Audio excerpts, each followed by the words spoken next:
Terima kasih ya. Pertanyaan pertama, Wahabi. Wahabi ini sudah tidak asing lagi dan sudah menjadi rahasia umum bahwa kelompok Wahabi ini nisbat kepada Syekh Muhammad bin Abdul Wahab An-Najdi.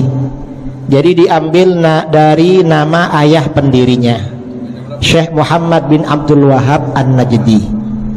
Dan ini bukan aliran salaf, karena Wahabi ini baru muncul ke sekarang kira-kira berusia 200 tahun. Hanya mereka ini memang senang ngaku-ngaku salaf. Yang ngaku aja mereka ini salaf, tapi ya ajaran-ajarannya bukan dari salaf. Pandangan-pandangan Wahabi yang berbeda dengan mayoritas umat Islam itu sebagian besar itu dari abad ke-8 Hijriah, yaitu Syekh Ahmad Ibnu Taimiyah, Syekh Ibnu Taimiyah yang hidup akhir abad ke-7 awal abad ke-8 Hijriah. Setelah Syekh Ibnu Taimiyah ini meninggal, kemudian ajarannya juga habis, kecuali hanya beberapa muridnya yang mengikuti. Setelah itu punah. Lalu kemudian diangkat kembali pada abad ke-12 oleh Syekh Muhammad bin Abdul Wahab An-Najdi. Walhasil Syekh Muhammad bin Abdul Wahab An-Najdi dalam ajaran-ajaran Wahabi ini sanadnya terputus kepada Syekh Ibnu Taimiyah. Terputus karena terputus selama 600 tahun. Dan ini hanya mentok dari Syekh Ibnu Taimiyah. Sebelum Ibnu Taimiyah ajaran itu tidak ada. Karenanya ya bukan ajaran salaf sebenarnya, hanya mereka suka mengaku-ngaku salaf.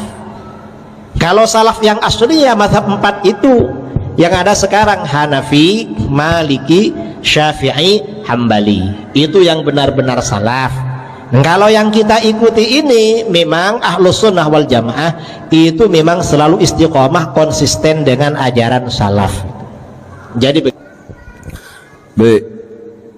Oke, perbedaan antara kita dengan orang-orang Salafi Wahabi ini perbedaan furu' atau perbedaan akidah. Kalau ke akidah, apakah boleh ditoleransi atau bagaimana? Mohon kejelasan. Perbedaan kita dengan Wahabi yang masalah furu' ada. Contoh seperti kita kunut, mereka gak pakai kunut. Itu masalah furu'. Atau contoh kita setelah sholat zikir jahar, mereka gak pakai zikir jahar. Itu masalah furu'. Kemudian ada yang masalah akidah. Apa contohnya? Kita ini sifat 20, mereka tauhid rububiyah uluhiyah. Ini masalah akidah. Kemudian kita ini berwasilah melakukan tawasul, tabaruk, istighatsah, mereka pakai konsep tauhid uluhiyah. Gak ada tawasul, gak ada tabarruk, gak ada istighatsah.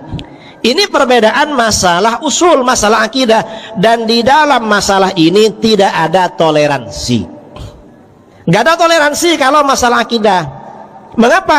Di dalam akidah dalil itu yang digunakan harus dalil qat'i, dalil yang dipastikan benar, bukan hanya sangkaan kuat benar.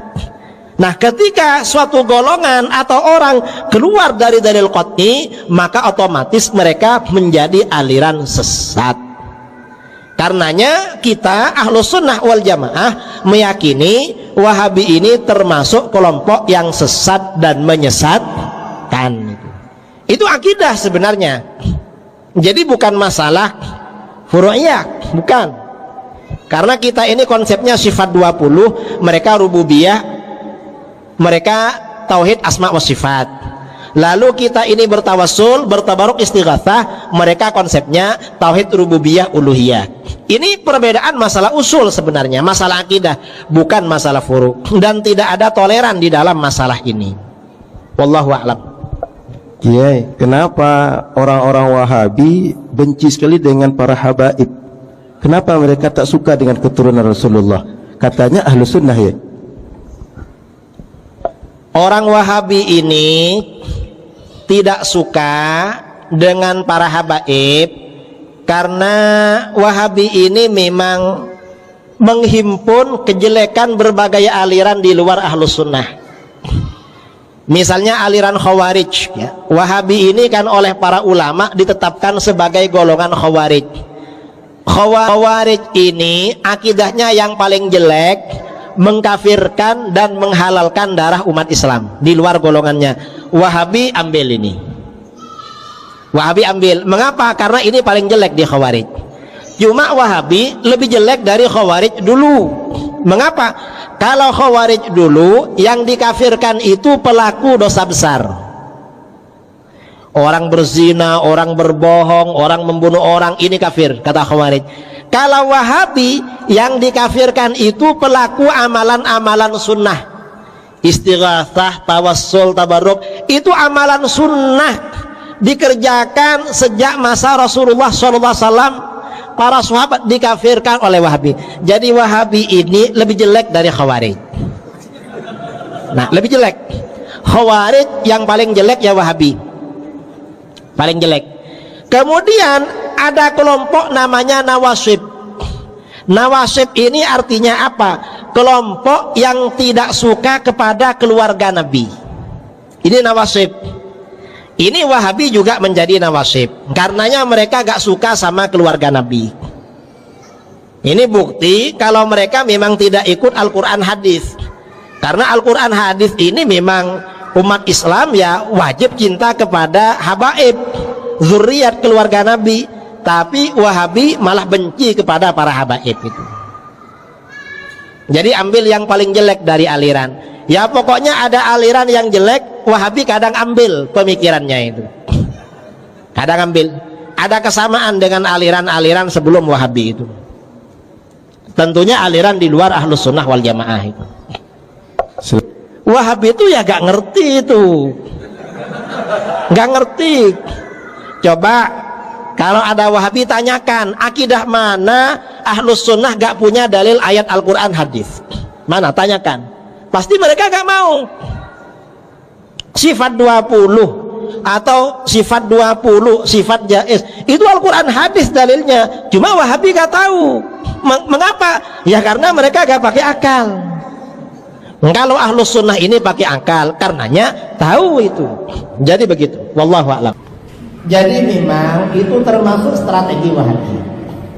Wahabi ini ketika jamaahnya ini orang-orang awam Ahlus Sunnah, maka akan disampaikan masalah khilafiyah. Kamu ziarah kubur tak betul, itu bid'ah. Kamu maulid Nabi tak betul, bid'ah. Semuanya dibid'ah-bid'ahkan.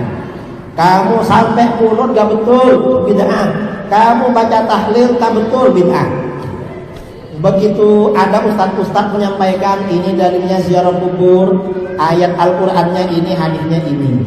Ini dalilnya tahlil, Al-Qur'annya ini, hadisnya ini. Apa kata mereka? Kita ukhuwah lah, jangan bicara perbedaan. Padahal mereka yang memulai. Mereka ini sebenarnya orang yang zalim, tapi ketika dilawan, mereka menampakkan seakan-akan mereka dizalimi. Mereka ini sebenarnya pelaku, tetapi menampakkan seakan-akan mereka ini korban. Mirip orang Yahudi di Israel. Mereka ini teroris, tapi seakan-akan membela diri melawan teroris. Mirip mereka, cara logikanya. Saudaraku yang berbahagia, lanjut kita akan kembali melacak bagaimana karakteristik ajaran Wahabi. Dalam pertemuan sebelumnya kita sudah paham ajaran Wahabi itu cenderung mengkafirkan terhadap para ahli fikih, ulama-ulama mujtahid. Dan sekarang kita melihat bahwa ternyata Wahabi itu Masya Allah ya, ini antum perlu tahu. Jadi kita bukan menjelekkan tetapi sesuai data. Ternyata Wahabi itu mengklaim bahwa Abu Jahal dan Abu Lahab itu lebih bertauhid daripada umat Islam yang bertawassul. Masya Allah. Jadi perbandingannya kita itu sama Abu Jahal. kita itu lebih rendah tauhidnya. Loh, ini kan sangat dangkal ini. Masa kita itu dibanding-bandingkan dengan Abu Jahal? Ini kan dangkal. Kita itu dibanding-bandingkan dengan orang yang tidak beriman kepada Allah. Siapa tauhidnya Abu Jahal? Nah, ini masalah. Antum fitnah Ustaz. Ya salam. Kalau Anda katakan ini fitnah, maka kita berdosa kepada Allah Subhanahu wa taala. Wal a'yadu billah. Mudah-mudahan kita dijauhkan dari itu semua. Saudara yang berbahagia, kenapa saya tadi mengatakan bahwa orang-orang Wahabi mengklaim Abu Jahal lebih bertauhid daripada kita umat Islam Ahlussunnah wal Jamaah? Mereka tulis sendiri di dalam kitab Kaifa Nafhamut Tauhid karya Muhammad Muhammad bin Ahmad Bashmal. Saya baca redaksinya. Abu Jahlin wa Abu Lahab wa man ala dainihim minal musyrikin kanu yu'minuna billah wa yuwahhiduna fir rububiyyah khalifan wa raziqan daran wa nafian la yusyrikuna bi fi dzalika. Jadi di kitab ini jelas, ini hanya sepintas saya baca tentang bagaimana memposisikan orang-orang Ahlussunnah wal Jamaah itu lebih rendah tauhidnya daripada Abu Jahal, Abu Lahab. Masya Allah. Saya kira ini sangat dangkal sekali, saudara. Lawang kita tahu Abu Lahab itu, Abu Jahal itu memusuhi terhadap Nabi Muhammad SAW. Bagaimana dikatakan bertauhid, lawang Abu Jahal itu memusuhi terhadap Nabi Muhammad SAW. Bagaimana dikatakan kita itu lebih rendah tauhidnya daripada mereka, lawang mereka tidak bertauhid sesama kayak kita? Ini saya kira kedangkalan-kedangkalan yang sangat dalam daripada teman-teman Wahabi ini, dan diikuti oleh teman-teman. Nah, bahkan Masya Allah